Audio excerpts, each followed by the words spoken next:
صحيح. اه والله. اه والله عندك حق. هو كلام معقول. تقدر ما تقول كده. هي مظبوط، عداك العيب والله. صح. صحيح. لو انا غلطان قولي. لا لا، انت صح. تصدق والنبي انت بتقول درر. ربنا يخلي حضرتك والله العظيم صح الكلام اللي انت بتقوله. ربنا يخلي حضرتك. شوف ازاي الواحد لما بيلاقي حد بينفس عنه وبيقول الكلام اللي عايز يقوله. كمل كمل يا استاذ. اشجينا. والله ده اختصار اللي بيحصل دلوقتي والله في كبسولة صغيرة. كمل كمل يا استاذ كمل. والله. والله.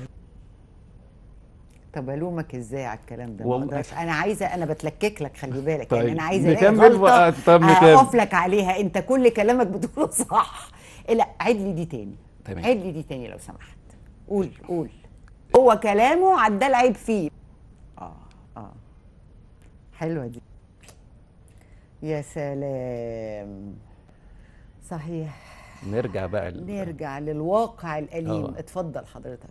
لا ده صحيح مظبوط، بس حلوه دي برضه. قول يا سيدي. يا عيني على الصبر. قول. بصي حاجه في الرومانسيه. ايه الجمال ده؟ ربنا يخلي حضرتك. قول محمد. انت عارف ان الساعه خلصت؟ انا استمتعت بحضرتك جدا بجد الساعه خلصت وانا ما حسيتش بيها والله ولا انا والله، بس انت نورتنا. ربنا يخلي حضرتك. وسعيده بيك جدا، وربنا يوفقك يا رب.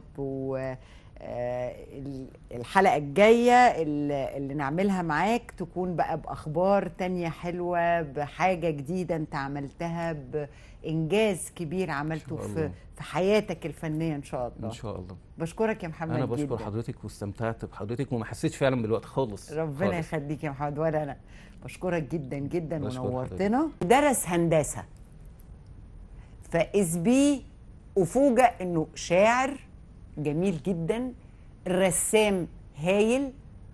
طب انت درست هندسة ليه؟ طب انت مالك ومال هندسة الاتصالات؟ طب ايه اللي دخلك في السكة دي؟ هنا بقى ده اول سؤال ليا مع ضيف حلقتي النهاردة، وهو المهندس الشاعر الرسام محمد جمال مخلوف.